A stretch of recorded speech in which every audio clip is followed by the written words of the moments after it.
बिस्मिल्लाहिर्रहमानिर्रहीम। तो एक दफ़ा फिर जनाब आपको खुशामदीद। चैप्टर नंबर 5 हमारा लास्ट चैप्टर रह गया था। इंग्लिश मीडियम वाले बच्चों के लिए 9th क्लास की बात हो रही है।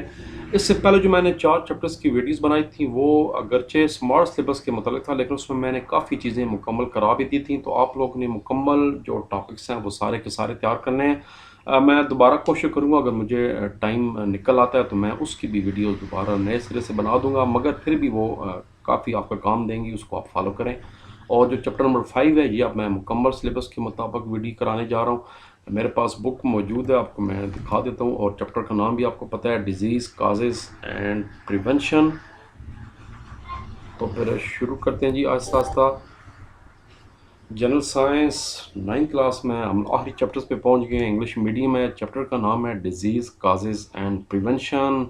तमाम हलशुदा MCQs, exercise, short, long, fill in the blanks, etcetera etcetera. तो जनाब स्टार्ट करते हैं जी। क्या है इस चैप्टर के अंदर, क्या कहता है चैप्टर?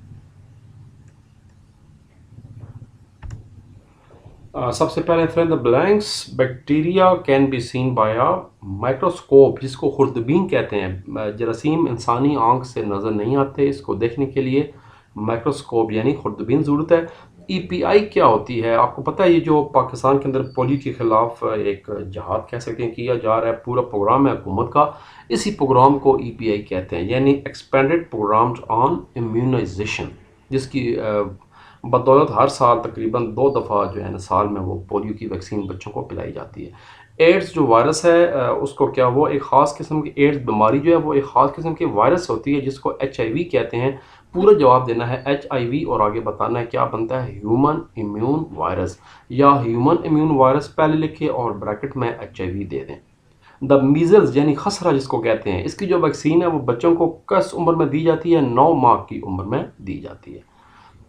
हेपेटाइटिस जो वायरस है ये जनाब फैलता है फिश से, किसके, मरीज़ के ज़रिए एक जगह से दूसरी जगह, of the patient and route through food and water.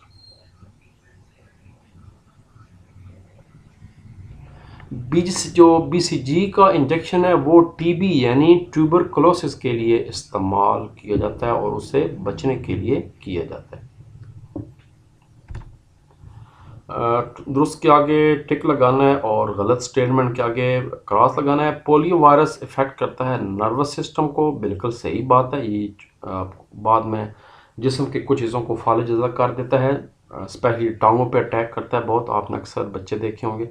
Antibiotic जो ड्रग्स हैं वो वायरल के खिलाफ मसर होती हैं, बिल्कुल गलत है। जो एंटीबायोटिक ड्रग्स हैं वो तो बैक्टीरिया के खिलाफ होती हैं, वायरस के खिलाफ तो वैक्सीन बनाई जाती है।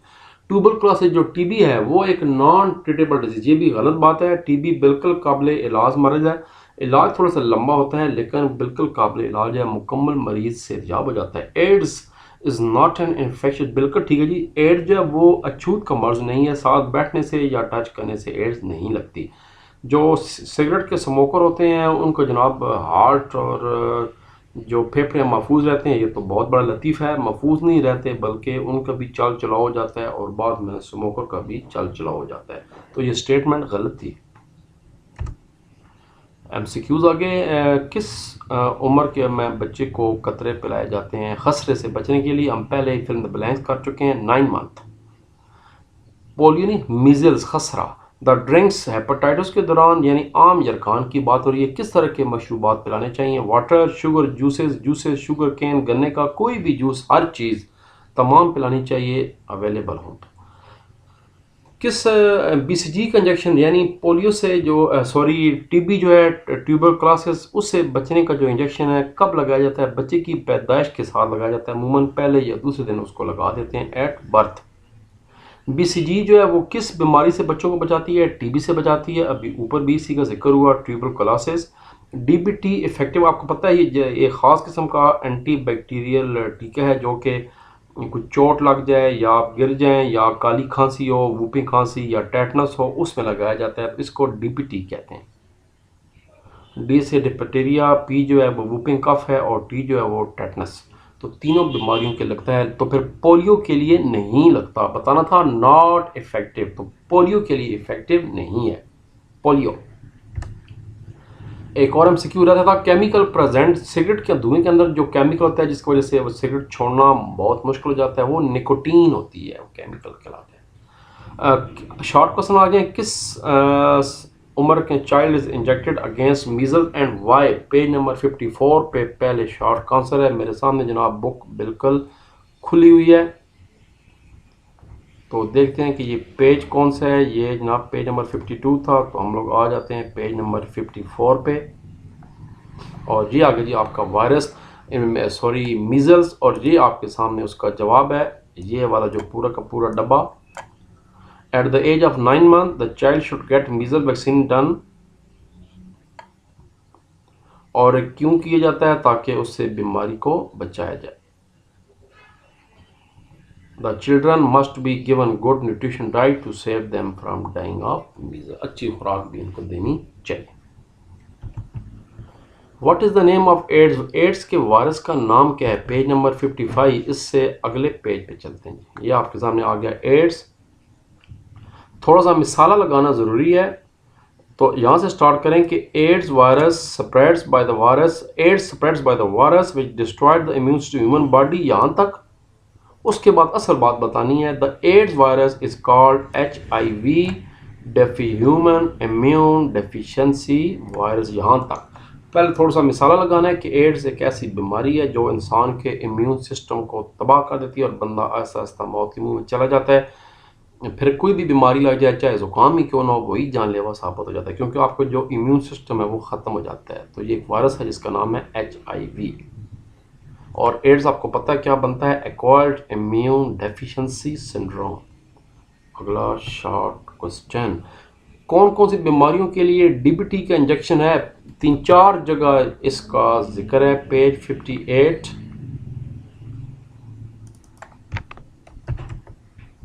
पेज 58 आ गया जी। एक तो ये जिक्र है कि डिप्थीरिया के लिए इस्तेमाल होता है DBT, एक बात। अगले पेज पर आ जाए, टेटनस के लिए इस्तेमाल होता है, 2 बातें। और एक ऊपर फिर लिखा हुआ है जिसमें जिक्र है काली खांसी, वुपिंग कफ के DBT का इंजेक्शन काली खांसी में भी मुफीद है। तो मैंने इन तीनों को निचोड़ निकाला उस्ताद मोहतरम ने, और ये एक साइड पर डब्बा बना दिया। अब ये जवाब दे दें, DBT injection is used to fight against bacterial disease like whooping cough, diphtheria and tetanus. 3 तरह की जरासीमी बीमारियों के लिए इंजेक्शन इस्तेमाल होता है DBT। ये आप जवाब दे सकते हैं। How does malaria spread? Malaria कैसे फैलता है? मच्छर, पेज नंबर 60। मलेरिया आ गया जी। मलेरिया एक ख़ास किस्म के मादा मच्छर के फैलने से होता है, जिसका मादा मच्छर का नाम है एनोफिलस मॉस्किटो। यहाँ तक उसका जवाब देना है। Malaria fever is transmitted by the bite of a special type of female mosquito known as anopheles mosquito. ये जवाब देना है। Write the name of different agents. उन मुख्तलिफ चीज़ों के ज़राए के नाम बताएं जिससे जरासीम मज़ीद फैलते हैं। पेज 62-63 एक लॉन्ग सवाल है, ये एक्स्ट्रा लॉन्ग भी है, और टॉपिक है 5.2। एक्स्ट्रा लॉन्ग लाजमी तैयार करें, ये बिल्कुल बोर्ड में आ जाता है। तो हमने फिलहाल सवाल के जवाब बताना है, खाली नाम बताने। तो आप बता दें, the germ spread by different ways. उसके बाद नंबर 1 एयर, एक हो गया। टच 2, फेसेस खाना 3, एनिमल 4, स्क्रैचेस या कट लगने से 5, और पानी के ज़रिए 6। पानी पीने से भी जरासीम एक जगह से दूसरी जगह मुंतकिल हो जाते हैं, इसलिए कहते हैं उबाल के पिएं और साफ़ पानी पिएं। तो ये जनाब 6 पॉइंट्स थे, 6 नाम थे जो आपने इस सवाल में बताए थे। और मैं बता रहा हूँ ये एक एक्स्ट्रा लॉन्ग सवाल भी है, agent spread in the germs. What is sterilization? Page number 64 पे जनाब सवाल है कि स्टेरिलाइजेशन से क्या मुराद है? What is sterilization? आपको पता है कि किसी भी खाने वाली चीज़ को महफूज करने के लिए एक ख़ास दर्जा हरारत पे पक गर्म करते हैं। मैं आपको जवाब बताता हूँ। पेज 64, पेज 63 हमारे सामने है। थोड़ा सा आगे चलते हैं और आगे जी पेज 64 और पहला पॉइंट ही आ गया, sterilization. This is the best method of killing the germs इस प्रोसेस में दूध या खाने वाली चीज़ें या जूसेस वगैरह को गर्म करते हैं 1 से 2 सेकंड तक 149 डिग्री सेंटीग्रेड पर। इससे ना सिर्फ जर्म्स जो है ना वो जरासीम मर जाते हैं, बल्कि रजिस्टेंट स्पोर भी ख़त्म हो जाते हैं, और बाद में इसको कई महीने तक या कई दिनों तक रूम टेम्परेचर पर रख के इस्तेमाल किया सकता है। यहाँ तक भी कर लें तो तब भी ठीक है। यहाँ से स्टार्ट करना है आपने। अब बारी है जी लॉन्ग सवालों की। How does the AIDS spread, AIDS कैसे स्प्रेड होती है और इसको कैसे बचा जा सकता है। प्रिवेंटिव मेजर्स, पेज 55 पे।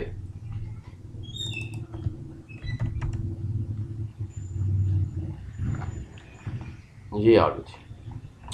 एड्स का पूरा टॉपिक बताना है, लेकिन इसमें एक पैराग्राफ नहीं करना। ये वाला पैराग्राफ करना है, अगला पैराग्राफ करना है, अगला भी करना है, और ये सिम्टम वाला टॉपिक इसमें नहीं था करना, और उसके बाद प्रिवेंटिव वाला टॉपिक भी करना है। तो ये एक टॉपिक नहीं करना था, इसकी ज़रूरत नहीं है। यहाँ तक लाजमी करना था कि कैसे फैलता है, और उसके बाद बताना था कि इसको प्रिवेंट कैसे कर सकते हैं। वैसे ये बड़ा ही, और बेसिकली ये एक एक्स्ट्रा लॉन्ग इसमें बन जाता है। ये एक्सरसाइज में नहीं है, मगर ये इंपॉर्टेंट लॉन्ग सवाल है। ये भी आपने तैयार करना है कि right A note on hepatitis and it's different types. अहम सवाल है, बोर्ड में आ सकता है, एक्सरसाइज का नहीं है मगर एक्स्ट्रा सवाल है। Hepatitis A, hepatitis B, hepatitis C. उसके बाद ये भी एक्स्ट्रा लॉन्ग सवाल है जो कि आपने लाजमी तैयार करना है। ये अहम चैप्टर है, इसमें से लॉन्ग सवाल पक्का बोर्ड में आता है कि कुछ बैक्टीरियल डिजीज़ पे नोट लिखें। तो टीबी आ गई, ट्यूबरकुलोसिस आ गई, उसके बाद जनाब आ गया आपकी काली खांसी, वूपिंग कफ।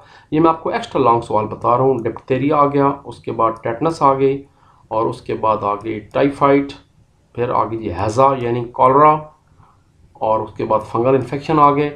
इस तरह अगला फिर सवाल शुरू हो रहा कि जो साइटिक डिजीज़ हैं उन पे लिखें। तो ये भी एक्स्ट्रा लॉन्ग है और बड़ा ही मशहूर लॉन्ग है, बोर्ड में आ चुका है। मलेरिया, मलेरिया के बाद जी राउंड वार्म्स आ गए, आपके जो कीड़े होते हैं कद्दू कीड़े, और थ्रेड वार्म्स आ गए यहाँ तक। तो ये 2-3 सवाल जो एक्स्ट्रा बनते हैं ये भी लाजमी आपने तैयार करने हैं।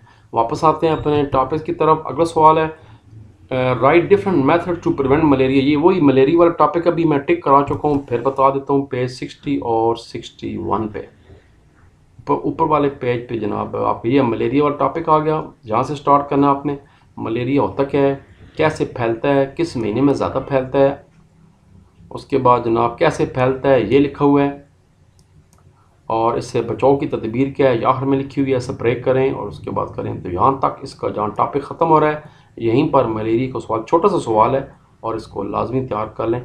ये आपको मैं बता चुका हूँ। ये एक्स्ट्रा सवाल है, राउंड वार्म भी, और उसके बाद एक टेप वार्म है और थ्रेड वार्म से। ये एक्स्ट्रा सवाल है, ये भी तैयार करने हैं।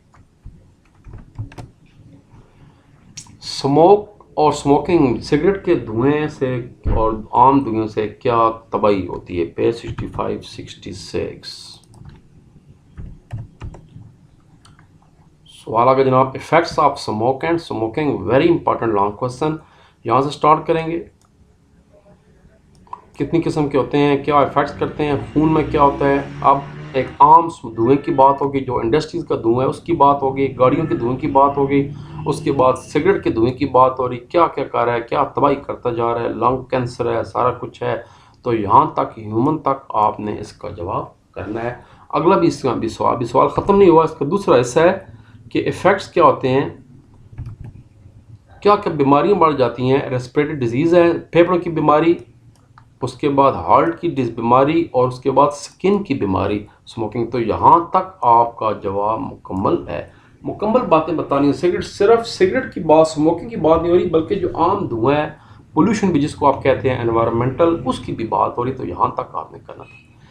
एक जनाब और मशहूर आलम एक्स्ट्रा सवाल है जो बोर्ड में आ चुका है मगर एक्सरसाइज में नहीं है। वो है कि right A note on different mental diseases, दिमागी बीमारियों पे नोट लिखें।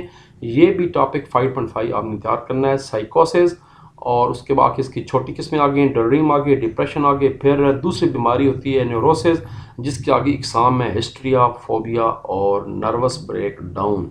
यहाँ तक है। ये भी तो 3-4 एक्स्ट्रा सवाल लाजमी ये वाले आपने तैयार करने हैं।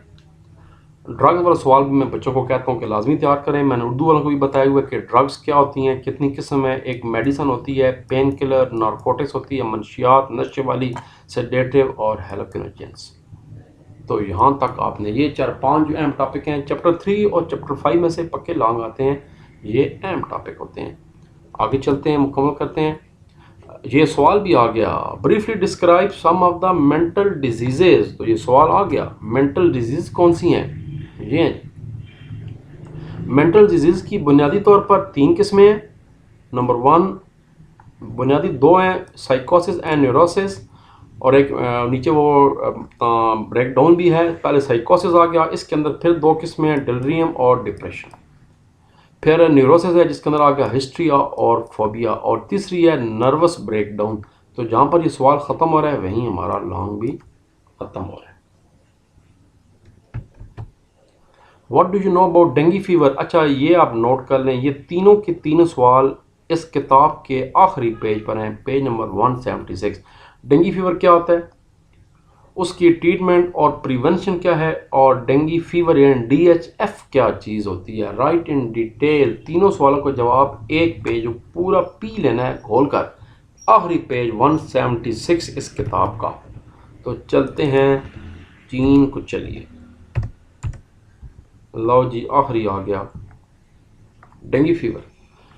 पहले आगे जी, डेंगू फीवर क्या होता है? एक ख़ास किस्म के मच्छर, फीमेल मच्छर है, एडिस से कहने से होता है। उससे फिर क्या होता है जनाब, डिटेल 3-4 लाइनों में बता दें।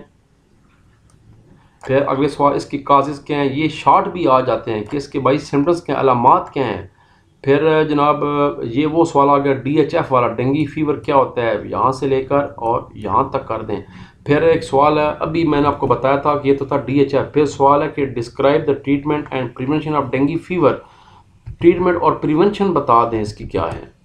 तो ये है इसकी ट्रीटमेंट और ये है इससे बचाव कह सकता है। तो ये 3 तो बड़े सवाल थे, छोटे भी बन जाते हैं कि डेंगू फीवर क्या है, डेंगू फीवर के काजेज़ क्या हैं, उसके सिम्टम्स क्या हैं, DHF क्या होता है यानी डेंगू हेमोरेज फीवर क्या होता है, डेंगू से ट्रीटमेंट क्या करनी है, और डेंगू से बच कैसे सकते हैं। ये 6 शॉर्ट भी इस पेज में से आ जाते हैं, एक शॉर्ट तो लाजमी आता है हर साल इसमें से। आखिरी बात ये बतानी है, अभी हम लोग अपना चैप्टर नंबर 5 पढ़ रहे थे, जो अमूमन ज़्यादा शॉर्ट हैं वो इस्लाहात में से भी आते हैं। ये जो इम्पॉर्टेंट पॉइंट्स है ये लाजमी आपने तैयार करने, इसमें से कई आपकी तैयारी शॉर्ट्स की हो जाती है। और ये जो ग्लासरी होती है, जैसे एड्स है, व्हाट इज़ एड्स, तो आप उसका ये भी जवाब दे सकते हैं। What is ring worm, what is HIV, तो यहाँ से भी आप दे सकते हैं। तो हर चैप्टर की ग्लासरी और हर चैप्टर के अहम नुकात ये लाजमी आपने तैयार करने हैं। तो उसके बाद जनाब हमारा चैप्टर अब सारे ये मुकम्मल हो गया, और फिर बाद में जो ज़रूरत पड़ी मैं आपको इम्पोर्टेंट मालूमात देता रहूँगा। तब तक के लिए इजाज़त, अल्लाह हाफ़िज़, सी यू एंड बाय बाय।